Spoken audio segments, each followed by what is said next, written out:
Françoise Bourdin, bonjour. Bonjour. Vous publiez un nouveau livre qui a pour titre Au nom du Père, hein. C'est une nouveauté, comme le dit le bandeau de votre livre, parce que vous publiez régulièrement des romans et vous n'aviez pas publié de nouveaux romans depuis un certain temps. Donc ce livre est publié aux éditions Belfond.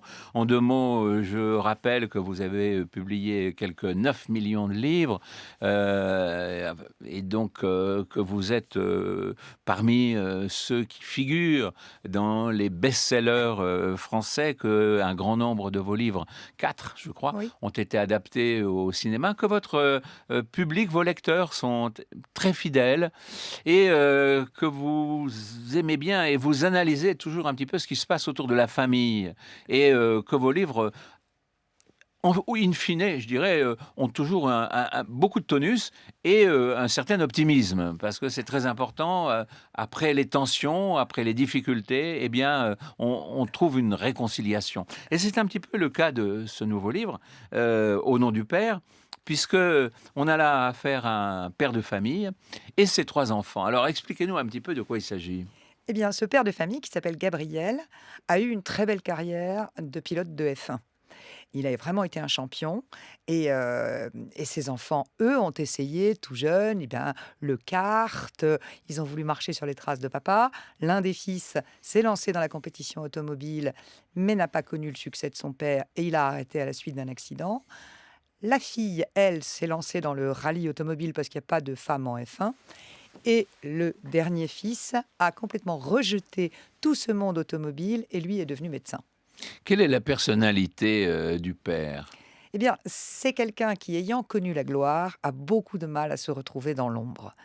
Il a eu l'habitude que sa famille tourne autour de lui comme, voilà, comme sur les circuits, toutes les jolies filles tournaient autour de lui, il a beaucoup de mal à accepter C'est de ne. quelqu'un d'autoritaire. C'est quelqu'un d'autoritaire et c'est quelqu'un qu'on ne reconnaît plus dans la rue, c'est quelqu'un qu'on n'interviewe plus. Et il a du mal à supporter ça.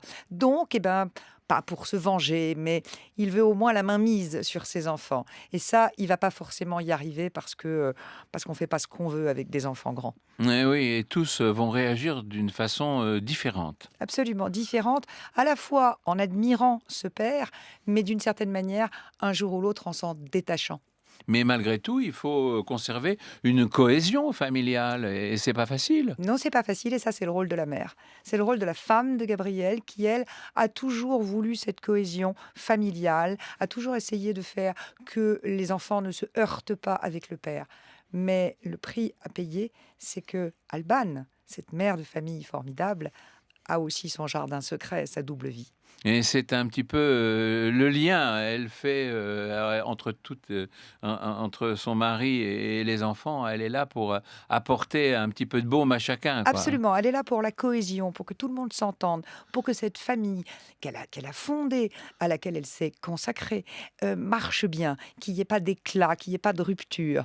Mais ça n'est pas sa seule raison de vivre. Elle a aussi, de son côté, une vie dont elle ne parlera jamais. Et cette vie, dites-nous en un petit mot quand même. Ça m'amusait de traiter le thème de une femme qui peut avoir une double vie. Et cette femme, c'est la mère, c'est pas la jeune trentenaire, c'est la mère de famille. Elle est quinquagénaire et c'est elle qui, en fait, a une double vie et a un amant. C'est son jardin secret.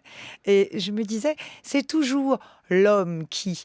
Là, ça m'amuse de faire le contraire, que l'image sainte de la mère de famille, eh bien, ce soit elle, en fait, qui soit l'infidèle. Oui, c'est quelque chose de nouveau dans vos livres. Oui, tout à fait, parce que je pense qu'il faut un peu tout aborder. Il faut sortir des schémas trop classiques. La famille peut se décliner de tellement de manières. Hein? Et au final, bon, on va petit à petit, je dirais, tout va rentrer Tout va dans, rentrer dans l'ordre, hein. dans l'ordre en tout cas apparent. Et finalement, eh ben, c'est ce qui compte. C'est ce qui compte pour Gabriel, c'est ce qui compte pour Alban. C'est cet ordre des choses apparents.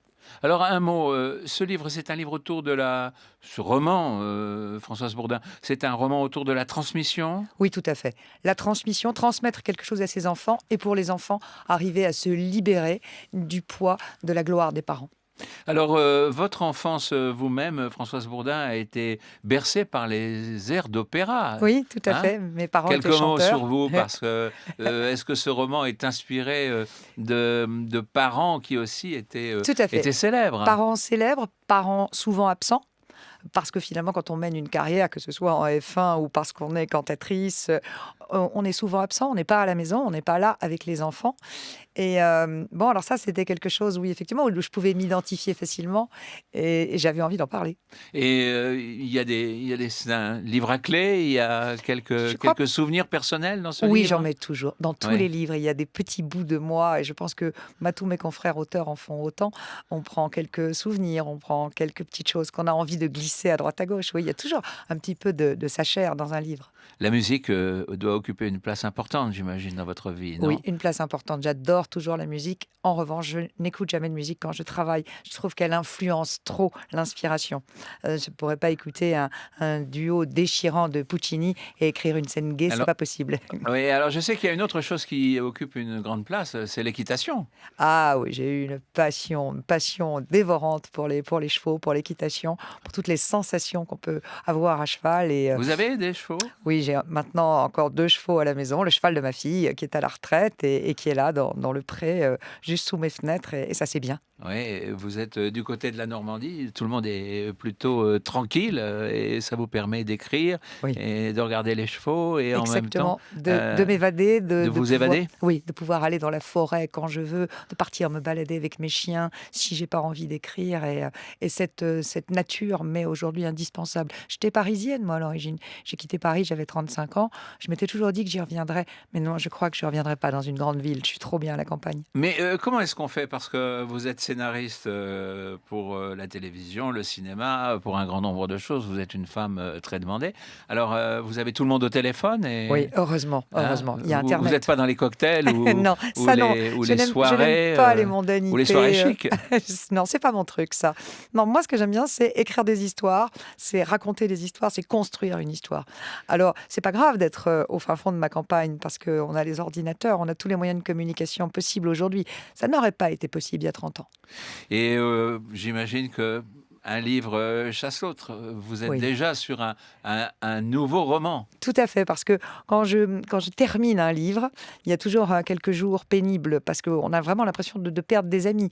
On était dans Un un enfant, tout à quelquefois. fait. Les auteurs disent parfois un Oui, enfant. c'est vraiment ça et puis pendant des mois et des mois, on a été dans un univers précis et voilà, ça c'est fini. On a baissé le rideau, il faut passer à autre chose. Donc il y a toujours quelques jours délicats et puis après une idée arrive et puis voilà et puis je marque chapitre premier et là je suis contente. Merci beaucoup Françoise Bourdin. Alors je rappelle le titre de ce livre promis forcément un grand succès comme tous les précédents et qui a pour titre donc Au nom du Père, publié aux éditions Belfond, un livre qui est un véritable. Alors j'aime beaucoup la couverture hein, parce que la couverture c'est une poupée russe, hein, Oui. on le voit très très bien. Au fur et à mesure qu'on ouvre cette poupée russe, et il y a la petite poupée qui La se petite trouve. poupée qui est le cœur de la grande poupée. Et qui est le cœur, exactement. Merci beaucoup Françoise Bourdin. Merci.